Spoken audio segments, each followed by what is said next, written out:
E vamos lá, pega a Bíblia aí e abra na segunda carta do apóstolo Paulo aos Coríntios.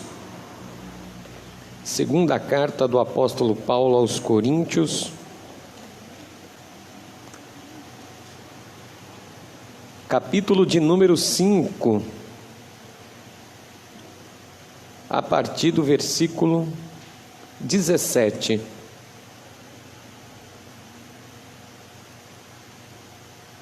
E assim que você encontrar,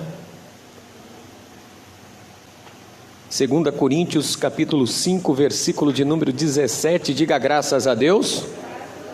Está escrito assim: assim que, se alguém está em Cristo, nova criatura, nova criação é.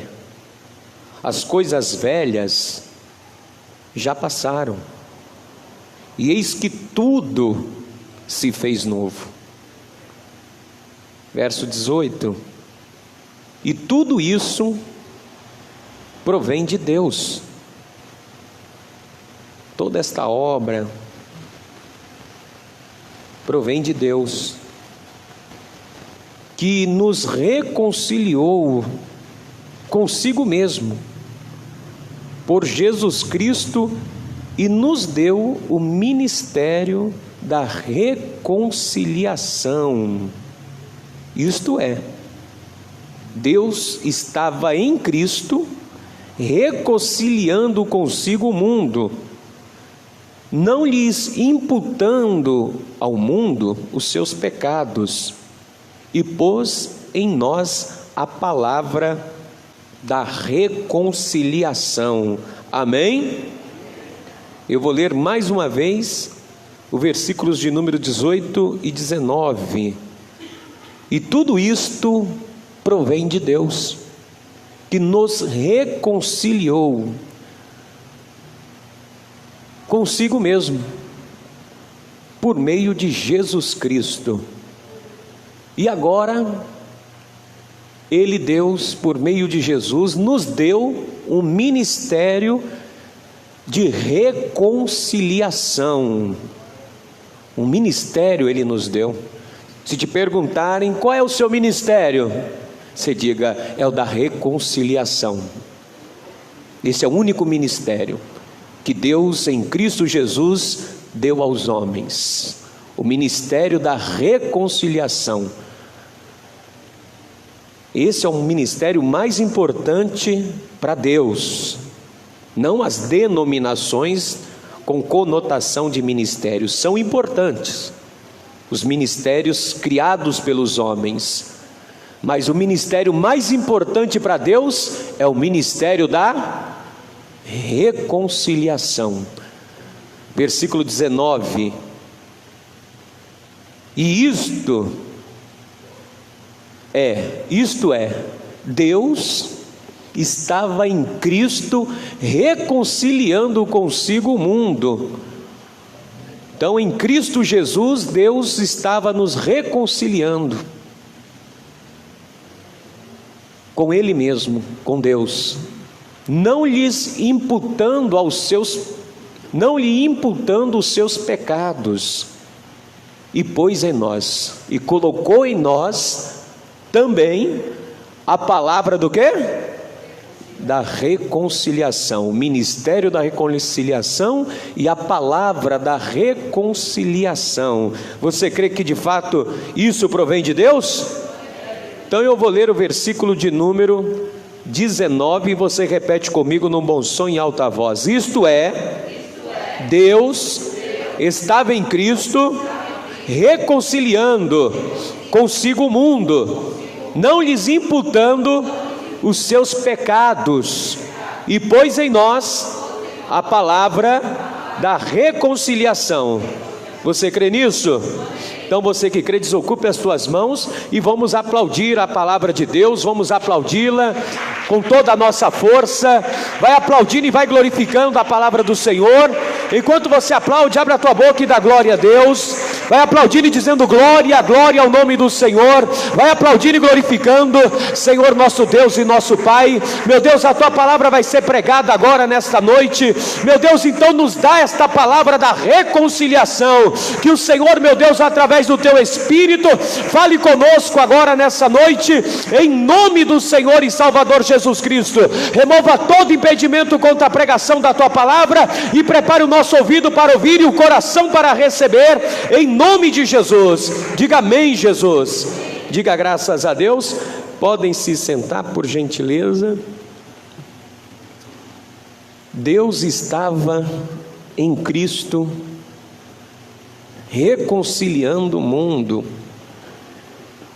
E se Deus estava em Cristo reconciliando o mundo, Cristo é pelo meio qual Deus chegou à conciliação, à reconciliação com toda a humanidade, não imputando à humanidade culpa, pecado algum, mas reconciliando o mundo consigo mesmo. Então o mundo, os seres humanos, estava em uma inimizade então com os céus, e os céus separado dos homens. Então havia uma inimizade entre os homens e Deus e os homens, causando uma separação.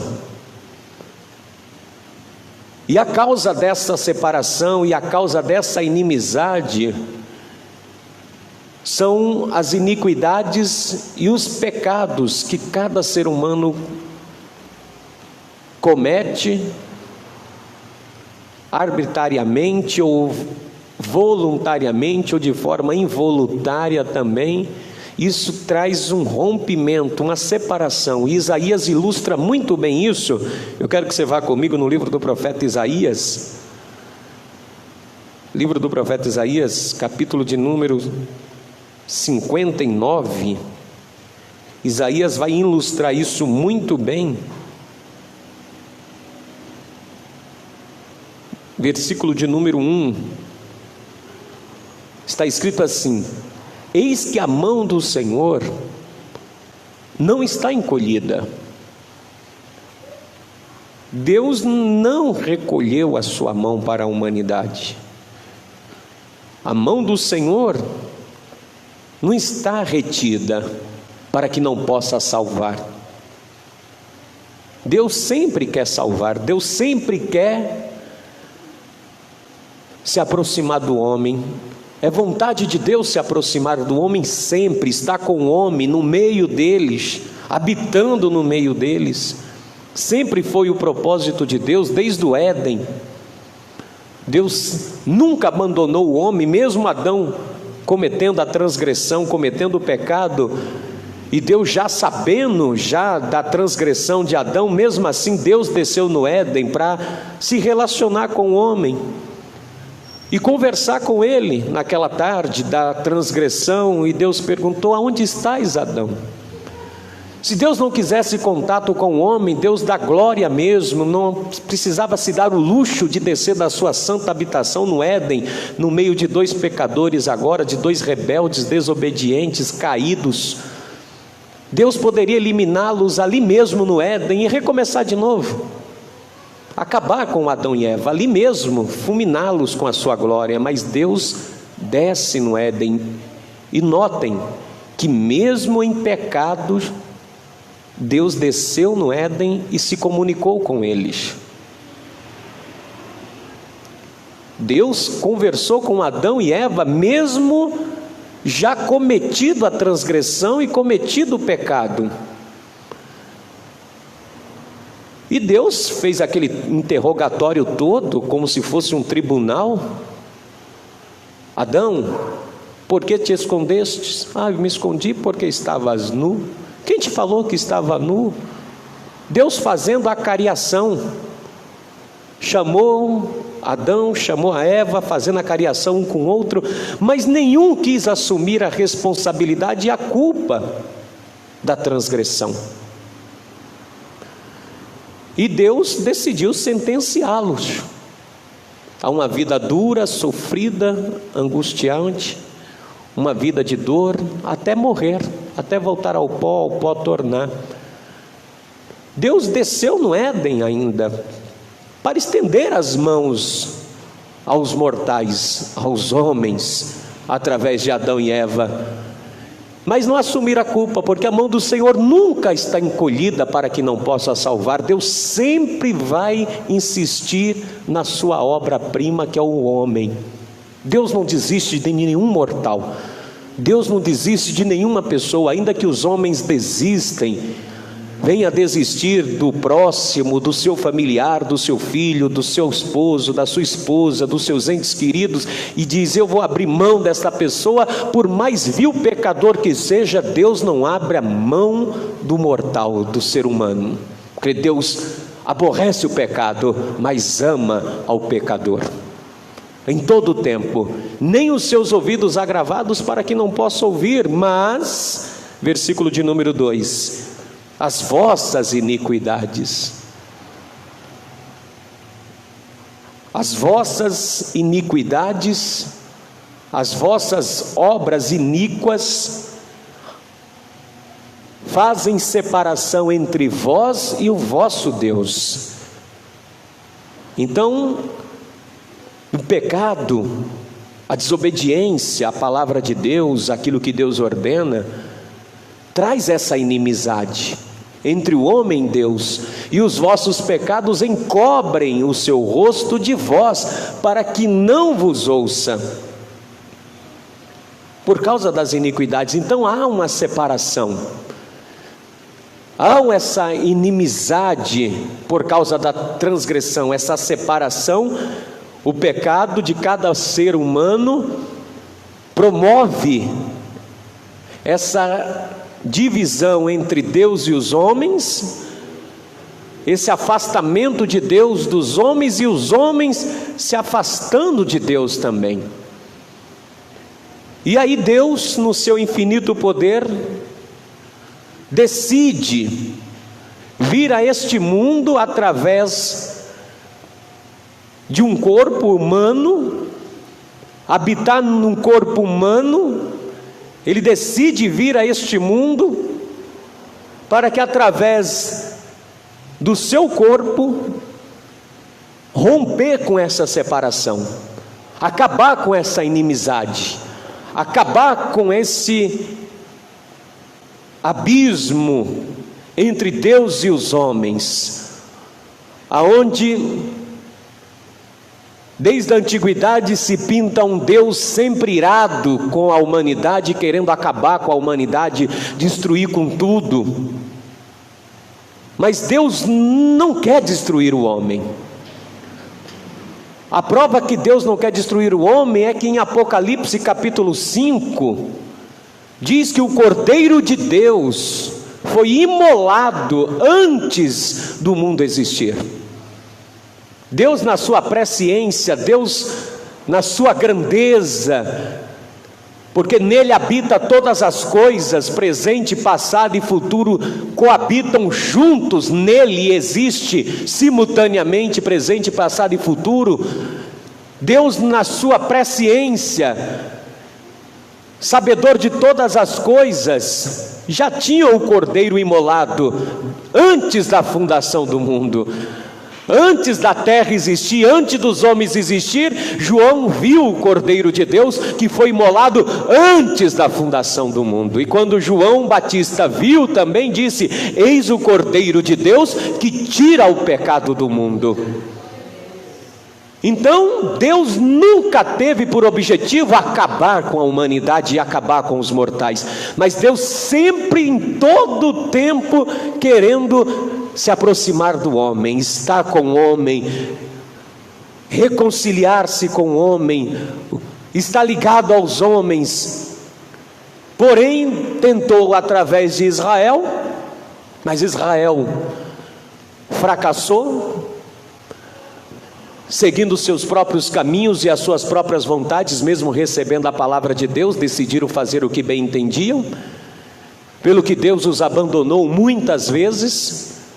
Deus os entregou à própria sorte, os próprios caminhos, até que Deus, como eu te disse, decidiu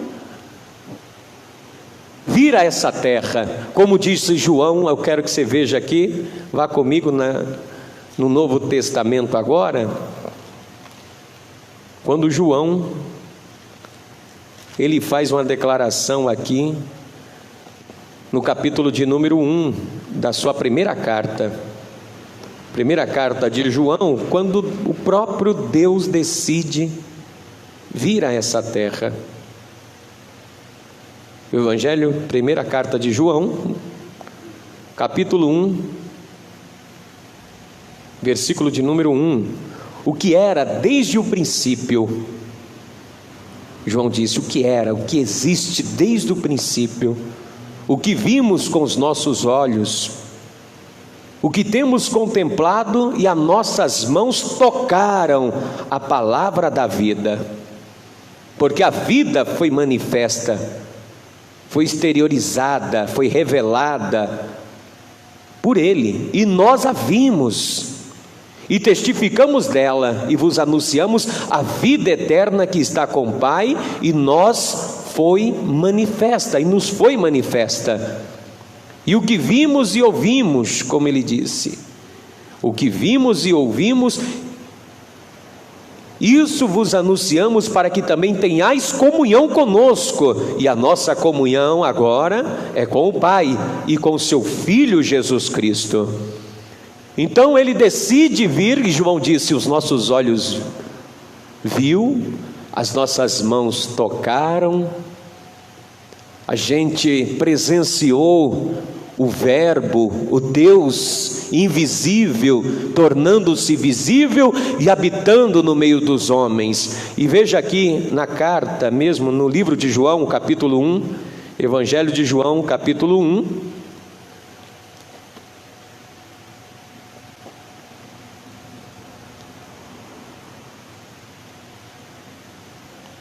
Evangelho de João, capítulo de número 1, versículo de número 1, diz assim: no princípio era o Verbo, e o Verbo estava com Deus, e o Verbo era Deus. Ele estava no princípio com Deus, e todas as coisas foram feitas por Ele, e sem Ele nada do que foi feito se fez. Nele estava a vida, em Jesus, e a vida era a luz dos homens, e a luz resplandeceu nas trevas, e as trevas não a compreenderam. As trevas não entenderam que Jesus, que o Verbo que se fez carne, era o meio pelo qual Deus estava dizendo aos homens que queria reconciliar-se com os homens, que queria novamente se aproximar-se dos homens, que queria caminhar com os homens, andar com os homens. E João disse, os nossos olhos viram, as nossas mãos tocaram o Verbo da vida. Nós presenciamos, andamos com Ele, se fez carne, e por meio dele, tudo que existe, tudo foi feito por Ele. Ele é a vida, mas as trevas não a compreenderam. As trevas continuam insistindo ter Deus como adversário. As trevas continuam insistindo na inimizade contra Deus, não quer se reconciliar com Deus, não querem se aproximar de Deus, porque Deus é luz. E as trevas não quer, porque se as trevas vir para a luz, as suas obras são manifestas e são reprovadas pela luz. Então as trevas não vêm para a luz, não quer se reconciliar, quer continuar sem estar reconciliados, separados na inimizade com Deus, querendo viver dos seus próprios caminhos, do seu jeito. E só há um jeito, minha gente, só há uma forma do homem se reconciliar com Deus e não se tornar adversário de Deus, inimigo de Deus. porque o pecado faz separação entre os homens e Deus, porque todos pecaram, e destituídos estão da glória de Deus. Ou seja, se todos pecaram e todos já são concebidos no pecado de Adão, então todos nós já nascemos separados de Deus. Por mais que a pessoa diga: não, eu conheço a Deus, eu tenho fé em Deus, eu sei que Deus existe, mas se ela não buscar a reconciliação por Jesus Cristo, ainda ela continua morta em ofensas e em pecado. Ela é um ofensor contra Deus, ela está ofendendo a Deus, ela está ofendendo ao Senhor.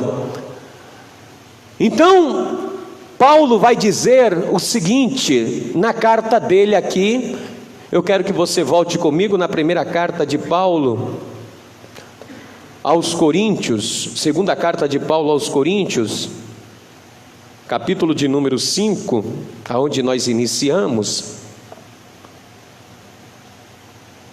versículo de número 17, diz assim: assim que se alguém está em Cristo, veja que a única forma de obter o perdão da dívida, do pecado, o perdão das ofensas, das iniquidades, a única forma é reconhecer que Jesus é Deus, habitando no meio dos homens, e por meio dele nós chegarmos a ser uma nova criatura. Assim que, se alguém está em Cristo, se não estiver nele, alinhado a ele, habitando nele, ele habitando em você, não há como se reconciliar com Deus. Ninguém pode se reconciliar com Deus por meio das suas obras, por meio dos seus atos de justiça, por meio das suas práticas e obras. Não há como se reconciliar com Deus. A única forma da reconciliação é que, se alguém está em Cristo, nova criatura é, as coisas velhas já passaram, e eis que tudo se fez novo. Começa uma nova etapa na vida daquele que foi reconciliado com Jesus Cristo, com aquele que recebeu como seu Salvador, e aí começa esse processo de reconciliação, como Paulo disse no verso 18. E tudo isso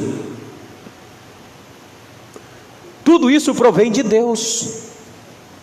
Tudo isso provém de Deus, que nos reconciliou consigo mesmo por Jesus Cristo, porque Cristo é próprio Deus, e Paulo usa essa linguagem dizendo que Deus reconciliou consigo mesmo por Jesus Cristo e nos deu o ministério da reconciliação. Porque no outro tempo nós éramos filhos da ira, no outro tempo o juízo de Deus estava sobre nós por causa do pecado, mas agora o amor de Cristo nos constrangeu. E esse amor que nos constrangeu, e Ele morreu, para que todos nele morressem, para que também Ele, ressuscitando, todos ressuscitassem com Ele, para viver em novidade de vida agora, para viver reconciliado com Deus. Então não é a religião que liga o homem a Deus. A palavra religião vem do termo latim religare, que quer dizer ligar o homem a Deus, mas a religião não tem poder de ligar o homem a Deus, porque a religião procede de pecadores. Toda religião procede da criação humana, e tudo que é criação humana, que tenta ligar para chegar a Deus, se reconciliar com Deus, é abominação, porque é o único meio para que eu e você sejamos reconciliados com Deus, sejamos pacificados e temos paz com Deus, é somente através de Jesus Cristo, o nosso Senhor, minha gente. Então qualquer coisa que alguém chegue para você e diga, não, isso daqui vai te levar a Deus, não acredite, porque isso vai te trazer inimizade contra Deus, porque a única coisa que vai te trazer conciliação com Deus é por meio de Jesus Cristo. E Ele também nos deu esse ministério de reconciliação. Você não pode dizer para os homens que ela pode se religar a Deus através de pulseiras, através de amuletos, através de pingentes, através da religião. Não, você tem o ministério da reconciliação. Esse ministério da reconciliação é eu e você apresentando Cristo em nós ao mundo, dizendo ao mundo, Deus está em paz conosco agora e também quer estar em paz com você. Então nós temos que começar a entender isso, porque as pessoas pensam que em todo momento Deus está com raiva da gente, que as pessoas vivem assombradas de Deus, as pessoas servem a Deus com medo, como se fosse um tirano, com algo na mão, pronto para apunhalar e sentenciar o mortal. Não, agora em Cristo, Deus está reconciliando todo o mundo, todos os seres humanos, porque Deus amou o mundo de tal maneira que deu seu Filho unigênito, para todo aquele que nele crê não pereça, mas tenha vida eterna. Então em Cristo Jesus agora nós somos reconciliados para ser uma nova criatura, uma nova criação, um novo ser, recriado em Cristo em verdadeira justiça e santidade, porque nós fomos reconciliados. E aí no versículo de número 19 diz, isto é, Deus estava em Cristo reconciliando consigo o mundo. O mundo aqui refere-se às pessoas, não imputando. Olha só que maravilha, eu gosto demais desse versículo. Se você puder grifar isso, grife. Mostre para quantas pessoas você puder que Deus não está culpando elas mais. Em Cristo Jesus, pelo contrário, Deus está perdoando e reconciliando-as. Muitas vezes o pecador só quer ouvir isso daqui, mas os pecadores não estão ouvindo isso. Os pecadores só ouvem juízo, palavra de sentença. Deus vai te mandar para o inferno, Deus vai te condenar. Agora é o ministério da reconciliação em Cristo, gente. Nós temos que aproveitar esse tempo para reconciliar e conciliar o maior número de pessoas com Deus, mostrando para as pessoas que Deus não está imputando a elas os seus pecados agora em Cristo. Em Cristo Jesus todos nós somos santificados. Santo só há um, que é Ele, mas somos santificados nele. Nós não somos santos, somos santificados. Pela santidade dele, nós somos santificados. Então, Deus em Cristo reconciliou consigo o mundo que estava em inimizade, estava separado, estava afastado, distante. Mas o que Deus decidiu? Vou enviar o meu Filho, vai se tornar um ser humano mortal, em tudo será tentado, mas não será pecador, não vai ter pecado. Eu vou habitar nele, neste corpo, e eu vou conciliar, reconciliar as pessoas comigo mesmo novamente. Não vou depender de Israel. Tem gente que endeusa Israel, como se Israel fosse maior do que Deus. As pessoas endeusam a nação de Israel, como se Israel fosse mais importante do que Jesus. Não, é bom, é um ponto turístico legal, onde os fatos bíblicos aconteceram, mas Israel não tem relevância alguma para me ligar a Deus, porque ele veio para os seus e os seus não receberam, mas todos que estão no mundo, quanto receberam, dele o poder de serem feitos filhos de Deus, a saber, aos que creem em seu nome.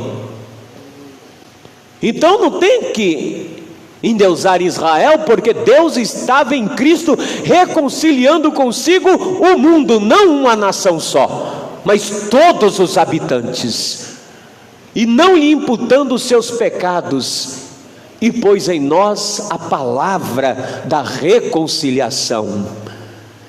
A palavra da conciliação. Você agora é um conciliador. Você foi promovido a ser um conciliador. Eu vou te explicar isso, o que significa isso no termo jurídico. Porque no termo jurídico você tem um juiz, você tem um conciliador e aquele que causou o dano. E por fim o árbitro. Se não houver nenhuma conciliação, há um árbitro para sentenciar com justiça. Paulo está usando aqui praticamente o termo da reconciliação, um termo jurídico romano, da justiça, como funcionava na época, também funciona hoje. O termo jurídico de conciliação, como funciona. E Paulo está dizendo que justamente é semelhante a isso que Deus fez com a humanidade. Ele é o juiz, e não só o juiz, mas ele é a parte ofendida. Nós somos os ofensores, e nós estamos em inimizade, porque eu ofendi a santidade de Deus, feri a santidade dele, e por ferir a santidade dele, ele é a pessoa ofendida, nós somos os mortais, os homens, os ofensores. Mas mesmo ele sendo ofendido pelos nossos pecados, pelas nossas transgressões, pelas nossas culpas, ele decidiu, através de Jesus Cristo, acabar com essa inimizade, botar um fim nessa inimizade, botar uma pedra, um ponto final nessa inimizade, nessa separação, e dizer: eu vou me reconciliar com todos os homens através de Jesus Cristo. E vou colocar em cada mortal a palavra da reconciliação dentro deles. Eu quero que você vá na carta de Paulo aos Efésios. Vá comigo na carta de Paulo aos Efésios, capítulo 2. Olha o que Paulo disse aqui. Efésios capítulo 2. Vamos dar uma lida aqui em Efésios capítulo 2.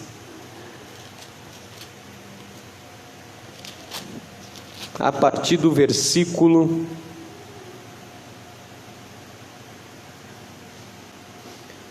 13 em diante.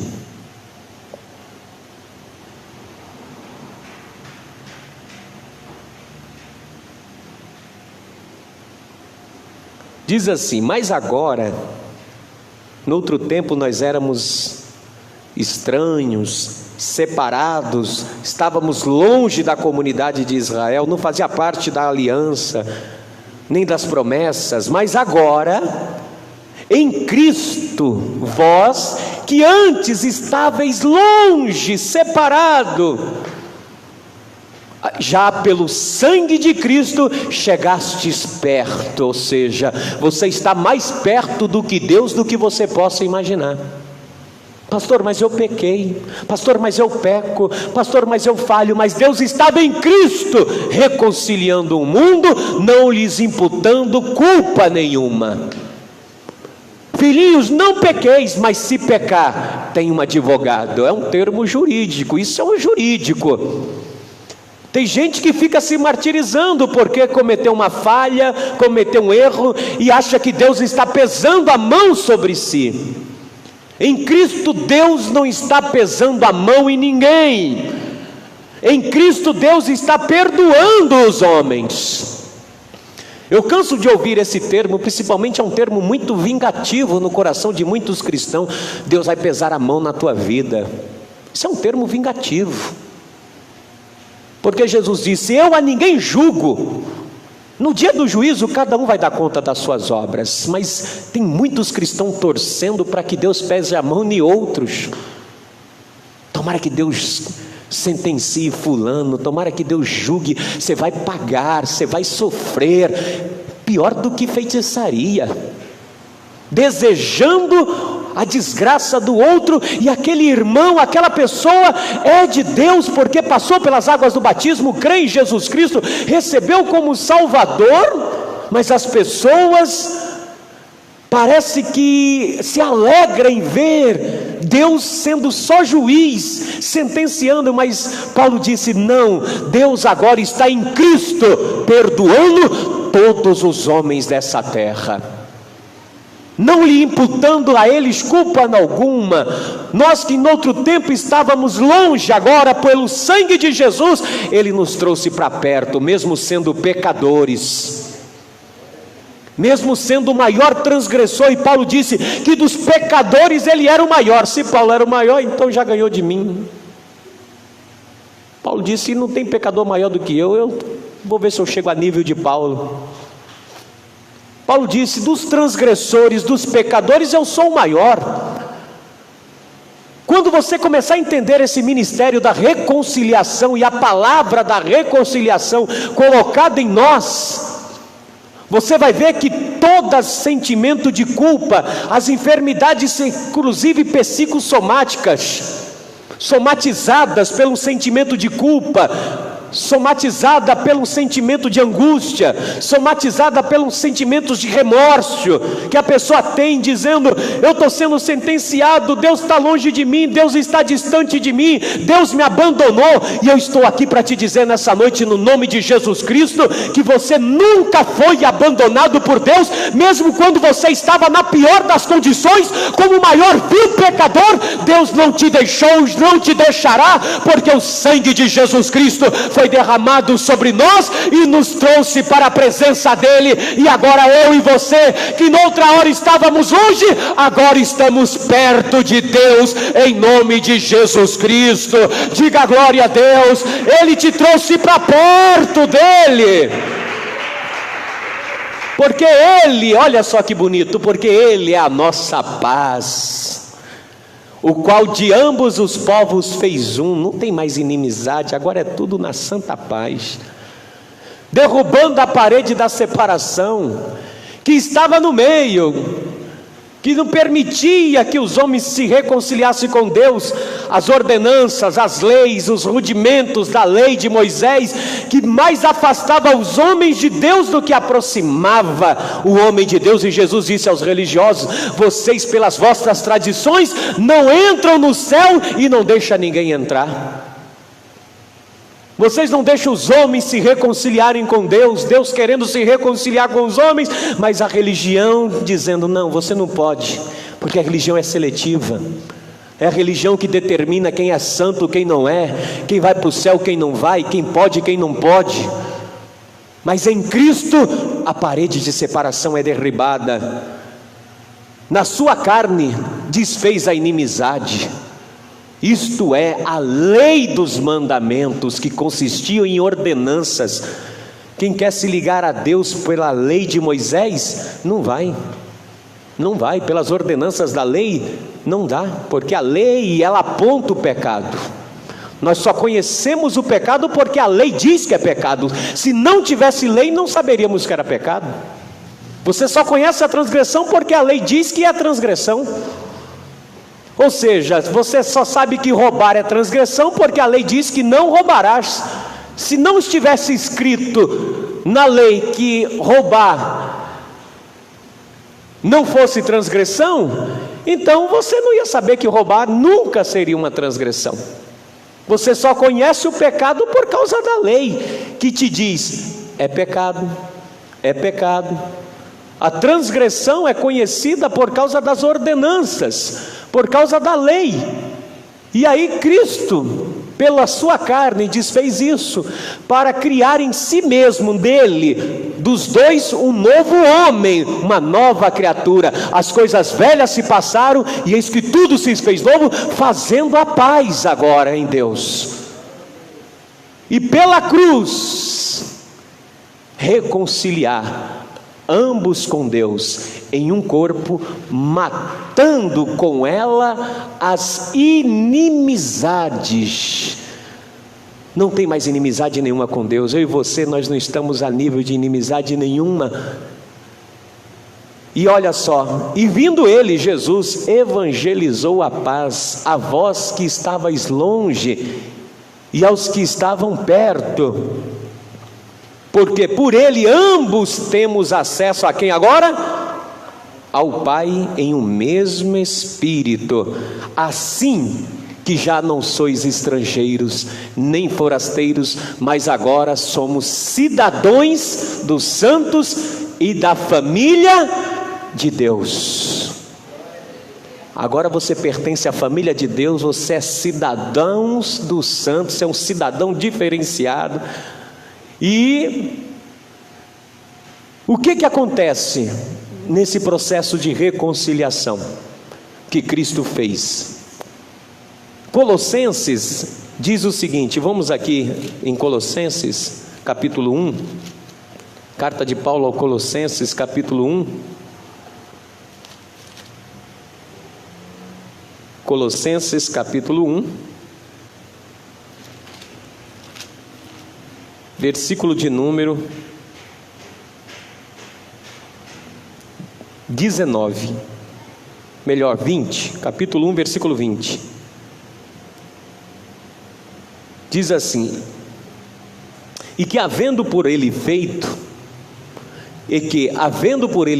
a paz pelo sangue da sua cruz, por meio dele reconciliasse consigo mesmo todas as coisas, tanto as que estão na terra, como as que estão aonde? Nos céus. Versículo de número 21.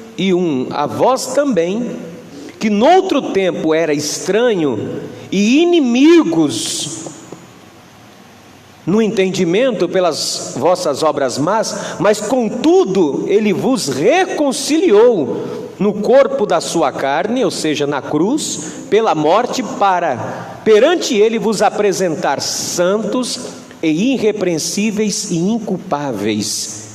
Verso 23, e se na verdade vocês permanecerem firmados na fé, e não se mover da esperança do evangelho que vocês ouviram, o qual foi pregado a toda criatura que há debaixo do céu, e o qual eu, Paulo, estou feito ministro.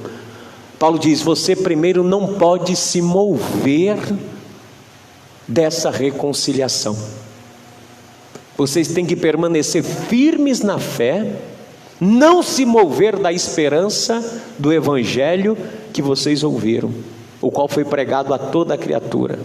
Primeira coisa, você não pode desanimar,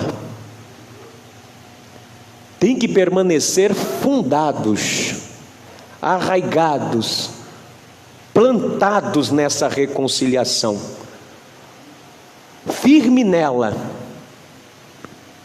E depois permanecer firmes na fé. Tem que manter a fé constante.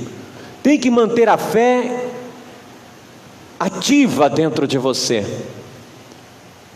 Não pode desanimar. Porque ele disse, o meu justo viverá da fé. Se ele recuar, a minha alma não tem prazer nele. E também diz que a única forma de agradar a Deus é pela fé. Sem fé é impossível agradar a Deus. Se você não permanecer firmes na fé, você vai começar a desagradá-lo e vai novamente entrar numa inimizade. Você vai dizer que não aceita a reconciliação. Se você não permanecer fundado, firmes na fé, você rejeita a proposta dada por ele para se reconciliar-se com você e com ele, e não vos mover da esperança do evangelho, das boas novas, não se mover da palavra de Deus, permanecer no que ele ensinou, permanecer firme, arraigado naquilo que ele ensinou a mim e a você, porque a reconciliação, não sei se você já passou por um processo de reconciliação judicial. Primeiro é feito um pedido, ocorre um pedido para solucionar o problema.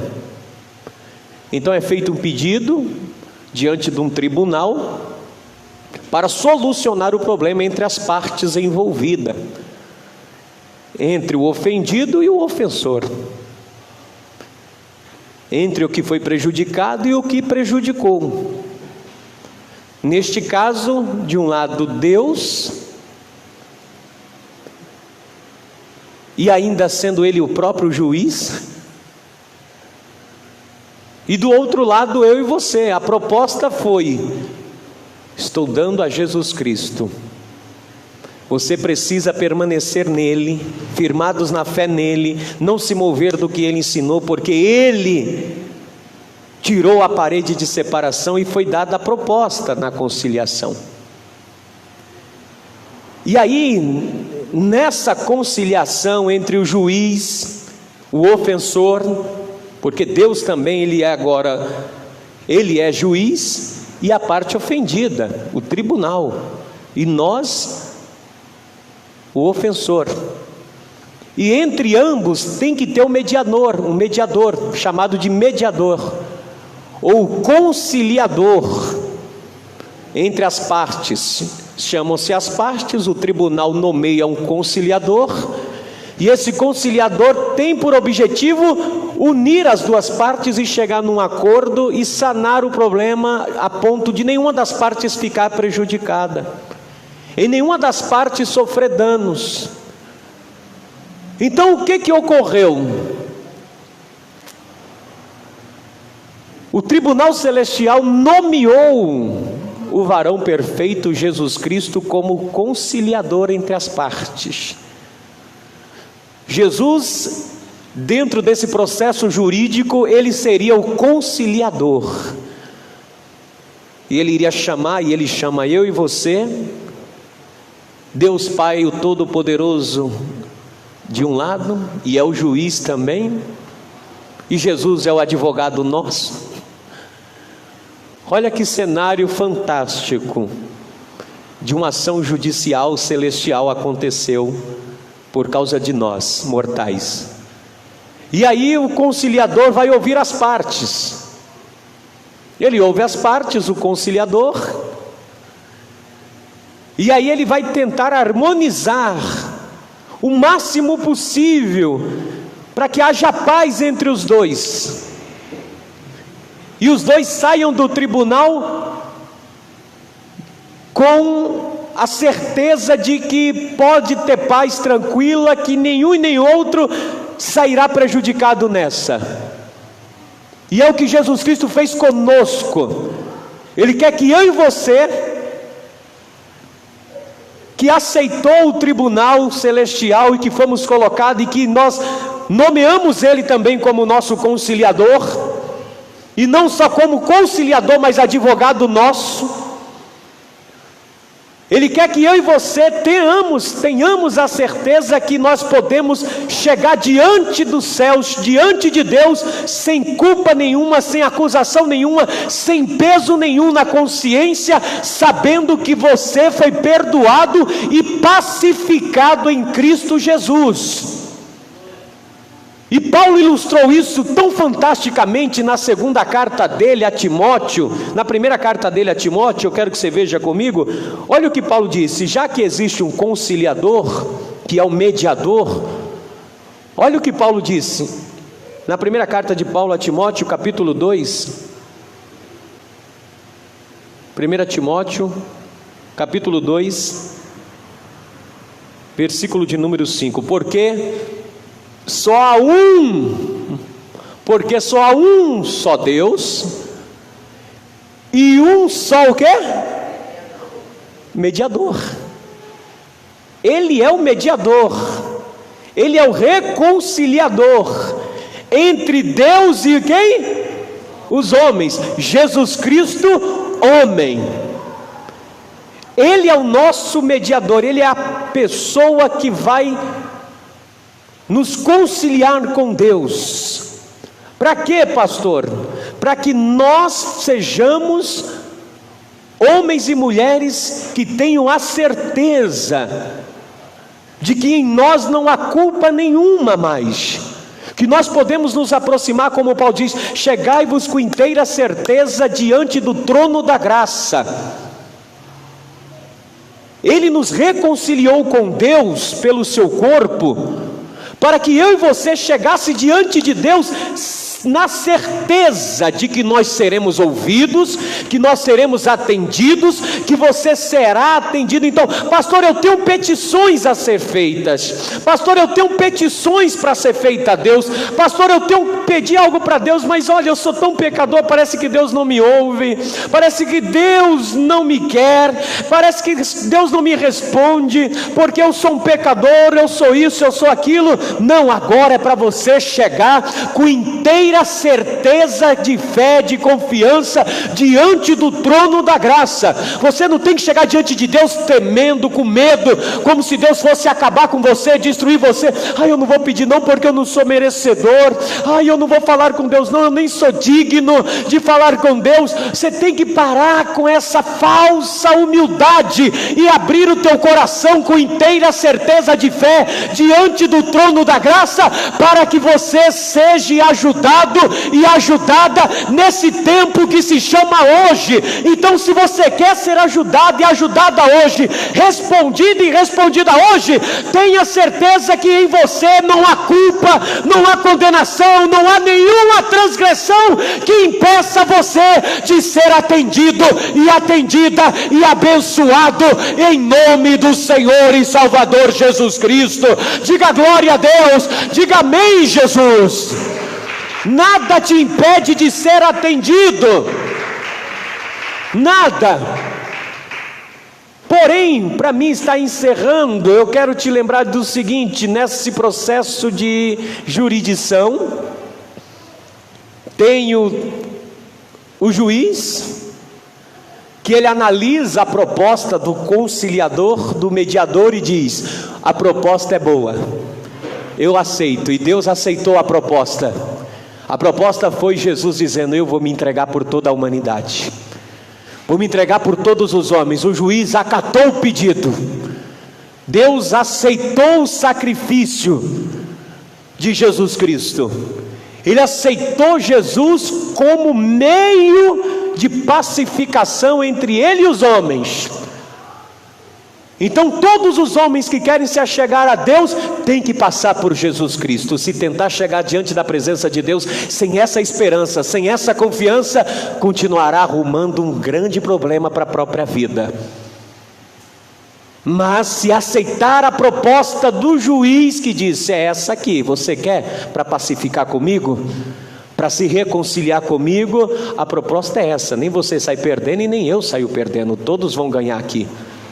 Vocês vão ganhar, eu também vou ganhar. Essa é a proposta para vocês.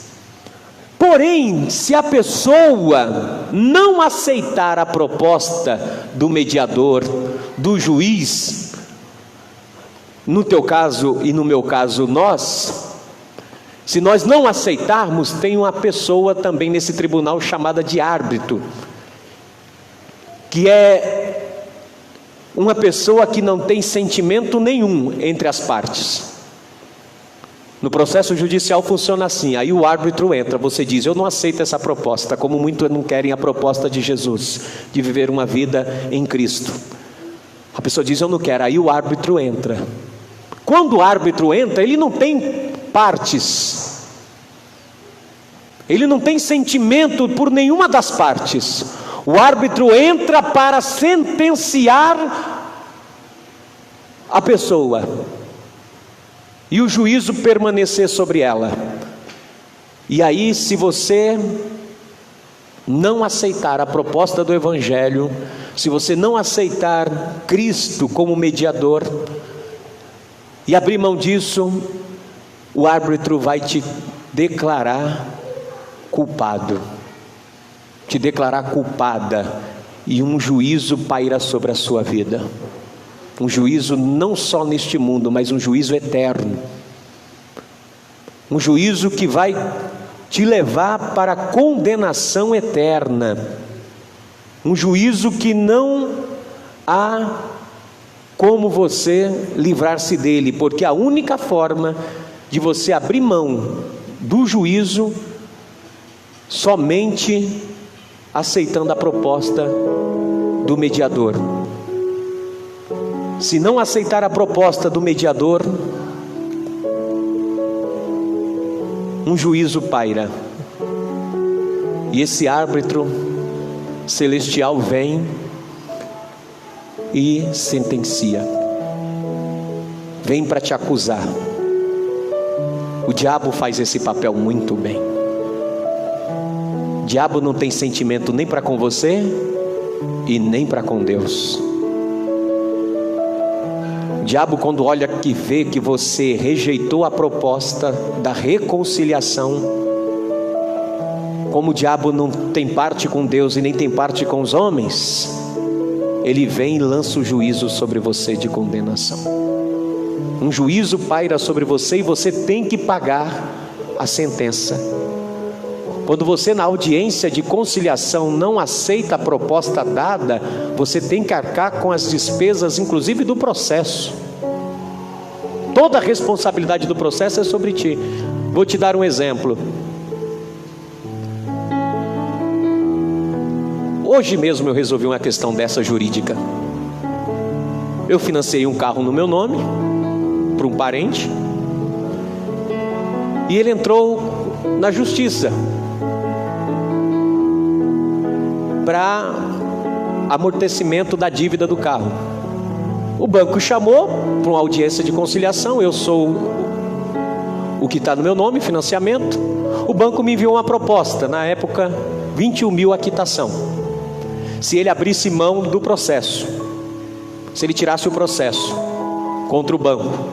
O banco disse: você quita o carro por 21 mil e acaba, isso dá fim do processo. E ótimo, quitou o carro ano passado, bonitinho, transferiu o nome, tudo para o meu nome direitinho, como o financiamento estava no meu nome. Fiz a transferência esse ano, semana passada, para o nome do comprador, que ele acabou vendendo também o carro e pegando um outro mais novo. Muito bem. Só que, como houve a desistência do processo, nós aceitamos a proposta na conciliação. O juiz, é um processo eletrônico, o juiz apresentou a proposta, o oficial de justiça trouxe a proposta, aceitamos, o conciliador, vocês aceitam? Aceitamos, assinei. Só que pela desistência do processo ainda, mesmo quitando a dívida, ele teve que pagar R$990 de custas processuais, de findação do processo. Foi quitado hoje. Inclusive eu fui no cartório reconhecer firma da quitação total, dizendo que realmente eu aceitei a proposta. Se eu não aceitasse a proposta, o juiz determinaria o bloqueio do carro, mais o bloqueio das minhas contas bancárias e do que tiver no meu nome. Você está entendendo o que acontece no mundo espiritual quando você não aceita a proposta e decide assumir a responsabilidade de continuar sem aceitar a proposta do mediador? Eu falei: proposta boa para o meu parente, aceita? Ele aceitou. Se ele não aceita, as consequências jurídicas são graves. São graves. Assim é também no mundo espiritual. Quando você não aceita a proposta do Evangelho, quando você não aceita a reconciliação e diga: Deus, eu preciso tomar posse da reconciliação, porque foi me dado o ministério da reconciliação e a palavra da reconciliação, e agora eu sou embaixador de Cristo em cadeia. Eu sou representante agora para dizer aos homens: Cristo está reconciliando todo mundo. Eu estou aqui te apresentando hoje um ofício celestial, dizendo: olha, Deus quer paz com você. Você quer paz com Ele? Para a tua vida ser pacificada, para a tua vida ser ajustada, para a tua vida ser uma vida nova. Eis que as coisas velhas se passaram e eis que tudo se fez novo. Então você precisa aceitar essa proposta de reconciliação para tudo se fazer novo na sua vida, porque uma vez que você aceita a proposta, tudo se faz novo em nome de Jesus Cristo. Tudo é renovado na tua vida, tudo é transformado. Quando você aceita a proposta e tira esse peso de culpa e aceita o perdão da cruz e diz: eu estou perdoado, eu estou sarado, eu estou abençoado, eu agora chego diante do trono da graça com muita confiança e certeza de fé. Aí Deus vem e me abençoa com toda a sorte de bênção. Tudo que está retido é me entregue agora em Cristo Jesus, como diz em Efésios, que nós somos abençoados agora com todas as sortes de bênção nas regiões celestiais. As bênçãos começam a ser derramadas na tua vida, em nome de Jesus Cristo. Então nós vamos buscar agora a presença de Deus. Se coloque de pé então, que eu quero orar pela tua vida. Se coloque de pé.